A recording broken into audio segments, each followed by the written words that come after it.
Hello everyone. So today we are going to talk about this question, average of levels in binary tree. Okay. So basically this is the question from the 5th March, and let us read the description. So given a non-empty binary tree, return the average value of the node on each level in the form of an array. Okay. So suppose this is what they are given. So for the first level, basically the level 0 they are calling. So the value is 3. For this you can see what will be the average, 20 plus 9.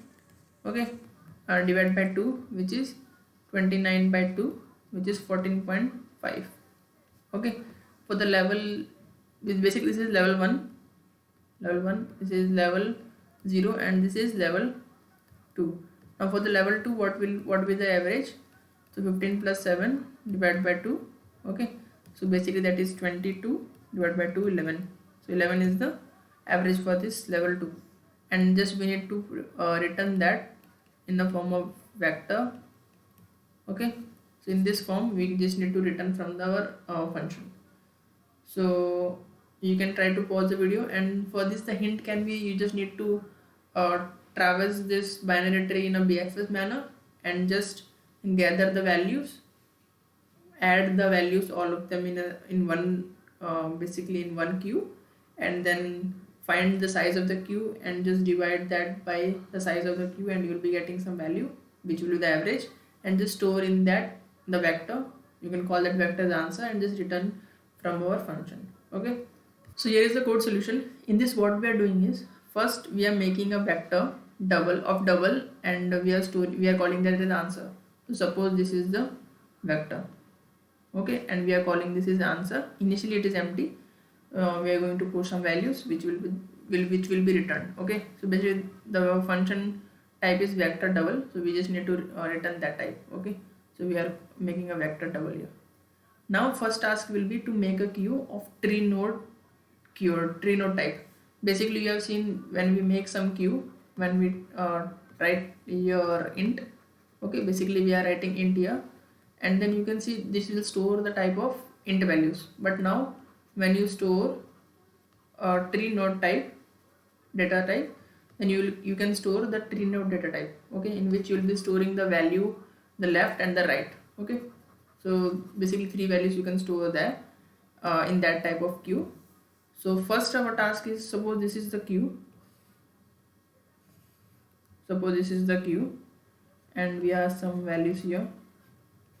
Now our first task is, so let us consider one example. So suppose this is example in which we have this binary tree 3, 9, 20, 5 and 7. Okay, so first what we are doing, we are just pushing the root. Okay, we are pushing the root means we are pushing this value. Okay, now we have already pushed this value, and it will be stored here. Okay, now the queue is not empty. Okay, so we are running this value, and in this what is happening, if queue is not empty, then what we are doing, we are first declaring the sum equal to 0, and then we are finding the size and we are storing in C. Okay, so what is the size for this? The size is 1, and now basically the for loop will run for one time, and you can see we are declaring a variable t, which is tree node type, and we are calling that as q.front. Okay, now our t will be storing this value 3. Now you can see we have this is basically a tree node type, so this value will be having a left and right. Okay, so we are just popping this. Okay, now it is popped from here, but now we have this value t in this variable t. Okay, now you can see if there are some values to the left of t, you can push that. You can see for the left of 3 we have value 9, so this is pushed in this queue. So basically 9 is pushed here. Okay, and then if you have something to the right, just push that here. So to the right you can see we have 20, so this 20 will be pushed here. Okay, now 20 will be pushed in this queue, and now the value is remaining in this is 9 and 20.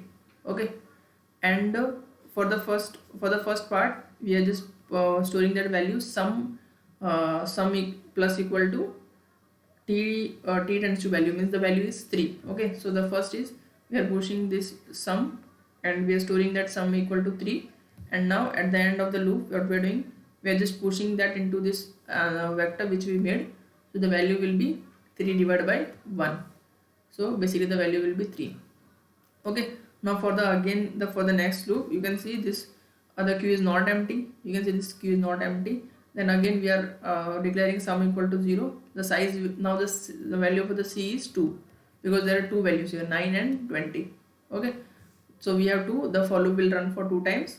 Okay, now you can see the tree node first T will be made. Okay, let me get it back. Okay, so the T, let me erase this one.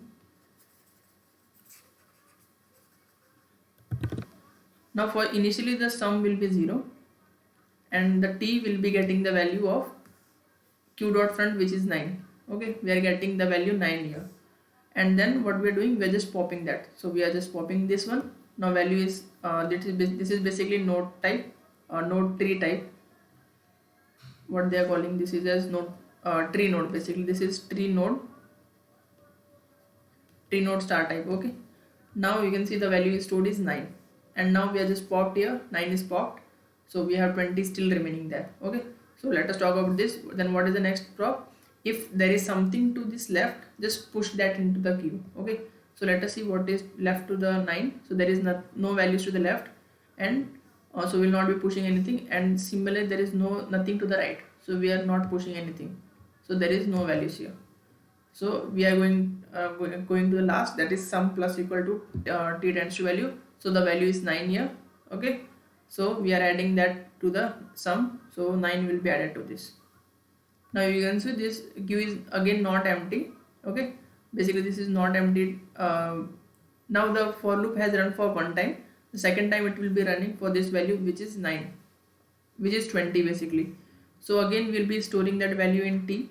So T will be storing the value 20 now, and then we'll be talking about pushing some. First it will be pushed, it will be popped. Then we are going to check the value if there is something to the left. So there is 515 to the left of 20, so we are pushing 15 here. And then if there is something to the right, there is something there which is 7 to the right, so we are pushing that 7 here in the queue. Okay, now you can see what we are doing. We are adding to the sum was already having 9 here. Now we are pushing 20, so the value is 29. And when we are going getting out of this loop, basically we have run this loop for 2 times. So we are running this, we are going out of this for loop, and we are just pushing this value. So sum is 29, and the value for the C was 2, so we basically getting 14.5 in our this one vector. Now for the third time, you can see we will be having similarly. So the C value this time will be 2, because there are 2 elements in the queue. So basically this for loop will run for 2 times, and then again T will be stored. First value will be 15. Okay, then we'll be popping that 15 from here. There is nothing to the left of the 15, there is nothing to the right of the 15, so no values will be pushed. Sum will be storing the value 15 here. So for this moment 15 will be the sum here, and then again for the second time we have 7 here, so 7 will be pushed. Now the value for the sum is 22. We'll be taking the average, which is 11, so we'll be pushing that into our answer here. So 11 will be pushed here, and then for the 7 we have nothing to the left, nothing to the right, so now the queue is empty. The while loop will stop, and we'll be returning the answer from here, the main function. Okay, so that's it for this video. I hope you got the basic out of the question. So if you like the video, just go and subscribe to the YouTube channel. We'll meet in the next video with another such problems.